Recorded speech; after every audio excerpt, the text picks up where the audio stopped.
In the second part of section 3.6, we're going to look at combining the chain rule with some of our other differentiation rules.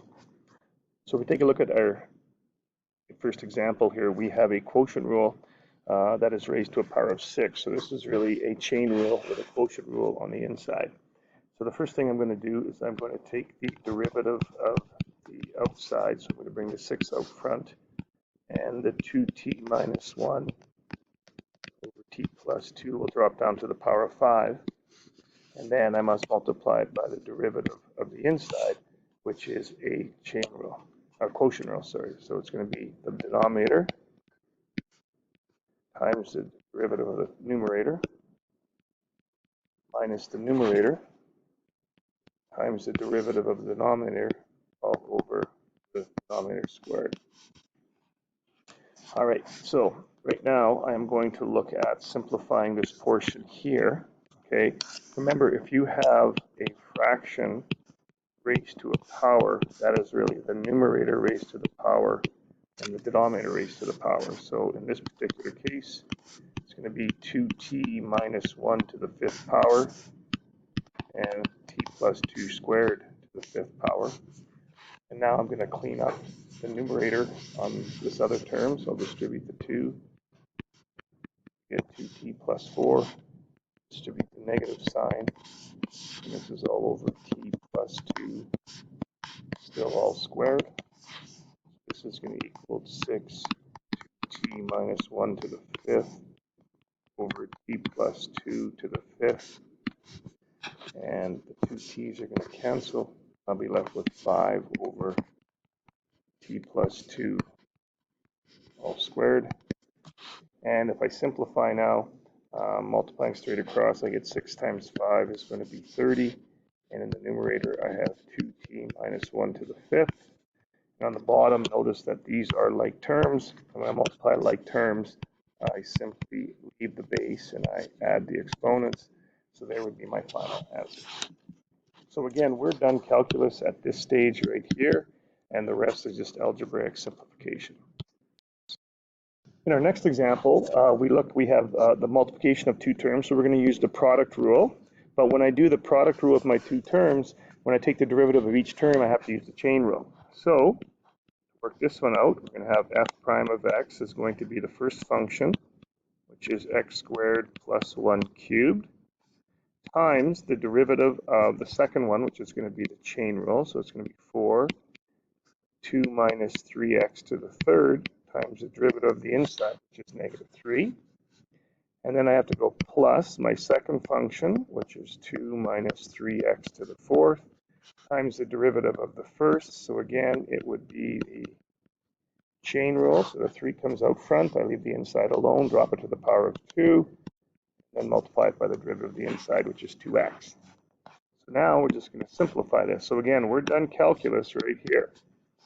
So if I simplify, negative 3 times 4 is negative 12. And then I have an x squared plus 1 cubed and a 2 minus 3x cubed.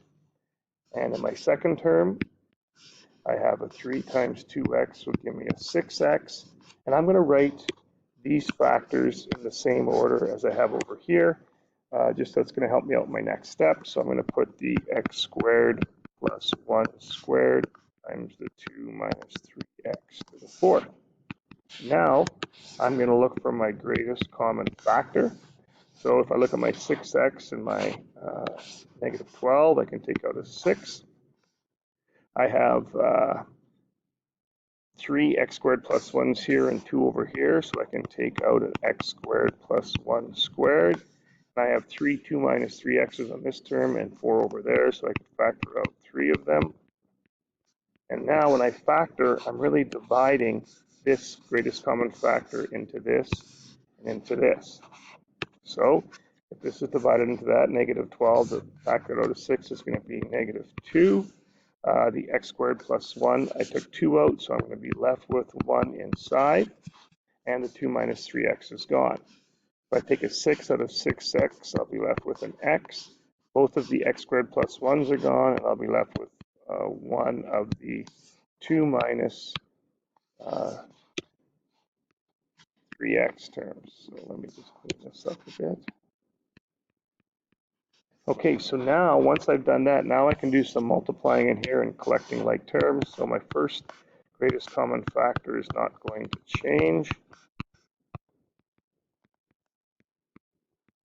Now when I distribute the 2, I get negative 2x squared minus 2 plus 2x minus 3x squared. And now if I gather like terms, I have 6 x squared plus 1 squared times 2 minus 3x cubed. This becomes negative 5x squared plus 2x minus 2 when I'm done collecting like terms. And there would be my final answer. All right, in our next example, this is an actual AP multiple choice question. We're asked to find the derivative. Again, I have a product of two terms, but when I do the derivative of the second term, I need to use the chain rule. So the first thing I'm going to do is I'm going to rewrite this as x times 2x minus 3 to the 1/2. So f prime is going to be the first function times 1 over 2, 2x minus 3 to the negative 1/2 times the derivative of the inside, which is 2, plus the second function times the derivative of the first, which is 1. So now, if I look at simplifying this, okay, it's going to end up being, well, the 2 here will cancel out with that 2. And then this negative exponent will go down to the bottom. So I'm left with an x over 2x minus 3 to the 1/2 plus 2x minus 3 to the 1/2. Now, in order to add these, because right now this is over 1, I need to get a common denominator. So I have to multiply this by 2x minus 3 to the 1/2 and 2x minus 3 to the 1/2. So this first term isn't going to change.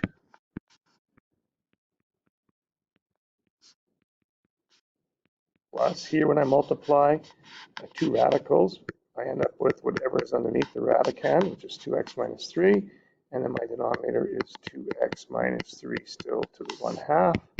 And now to collect like terms, I end up with 2x plus 1x is going to be 3x minus 3. And I can combine my denominators. And I'll put it back within a root sign. So my answer is going to be A. So again, lots of people struggle simplifying this one. You need to get a common denominator in order to combine your like terms. All right, this is the last example, and if you understand this one, you'll understand any one. Okay, so first of all, I'm going to get rid of my radical exponent. And again, I'm going to have to use the quotient rule, but when I take the derivative of each term within the quotient rule, I have to use the chain rule. So y prime is going to equal the bottom, which is x squared plus 2 squared. The derivative of the numerator is going to be 1/2 x squared plus 3x is a negative 1/2 times the derivative of the inside, 2x plus 3, minus the numerator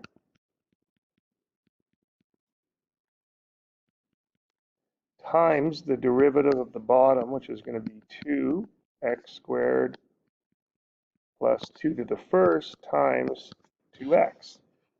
This whole mess is all over the denominator squared. If you square the denominator, you're going to get 4. Now, we have 3 terms here. This is one term.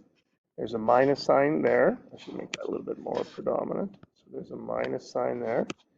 There's my second term, and here's my third term. Now notice, each of these terms has a factor of, at least one factor of x squared plus 2. So I could factor an x squared plus 2 out of both terms in the numerator and cancel it with one of them in the denominator, or I could just divide out an x squared plus 2 out of each term. So I'm going to be left with x squared plus 2, and that's going to be the first power, times, I'm going to move this negative exponent down with the 2, make that exponent positive. And I still have my times 2x plus 3 on top here.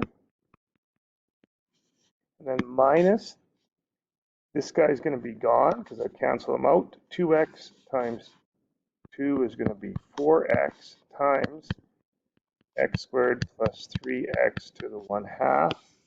And this ugly mess is now going to be over x squared plus 2 to the power of 3. So all I've done is I've taken out one of the terms that are highlighted in blue because it's common to all three, and I move this negative exponent down to the bottom. Okay, in my next step, I have y prime is equal to, well, right now, I am multiplying these two things and 1, so they're going to become a numerator for this term. So I have x squared plus 2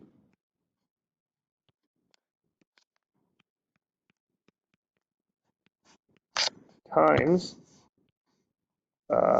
2x plus 3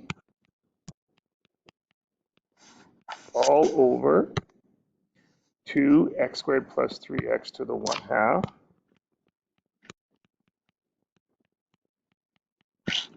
And I'm subtracting away 4x times x squared plus 3x to the 1/2. And this is all over x squared plus 2 cubed. Now, there's a number of ways we could simplify this. Number one, you could get a common denominator in your numerator, combine your two terms in the numerator, and multiply by the reciprocal of the denominator. That's one way of doing it. Or you could say to yourself, I want to get rid of my fraction in my numerator. In order to do that, I'm going to multiply every term by 2x squared plus 3x to the 1/2. So I'm going to have a 2x squared plus 3x, so 2 times x squared plus 3x to the 1/2. That's going to be multiplied by the first term. And I'm going to have a 2x squared plus 3x to the 1/2 multiplied by that term. And I'm going to have a 2, I guess I really don't need my bracket there. I'm going to have a 2x squared plus 3x to the 1/2 multiplied by that term. Now, within this first term, this is going to cancel out with that, which is perfect because then now I am left with x squared plus 2 times 2x plus 3. So I've gotten rid of my fraction there. Now watch how nicely the second term cleans up. I have a negative 4x times 2 is going to be a negative 8x. And x squared plus 3x to the 1/2 times x squared plus 3x to the 1/2 is going to be x squared plus 3x to the first. And in the bottom, there's nothing I can do with this. I'm just going to change the order by putting the coefficient out front. And now all I can do to simplify this is multiply out. Okay, so if we simplify this and clean it up, I'm going to end up getting 2x cubed plus 3x squared plus 4x plus 6 minus 8x cubed minus 24x squared all over this denominator.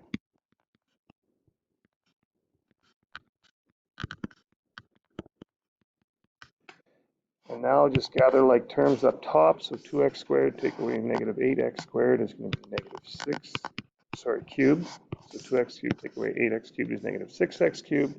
3x squared take away 24x squared is going to be negative 21x squared. Then I have plus 4x plus 6 all over 2x squared plus 2 cubed times x squared plus 3x to the 1/2, and that would be your final simplified answer. Now, if you follow the logic in this one, you'll be able to do anything that you'll be seeing on any future assessment. Okay, so there is the end of the lesson. Okay, there'll be a handout that you'll be doing some questions on and some questions from your Calc 30 book, so give those a try and ask if you have any questions.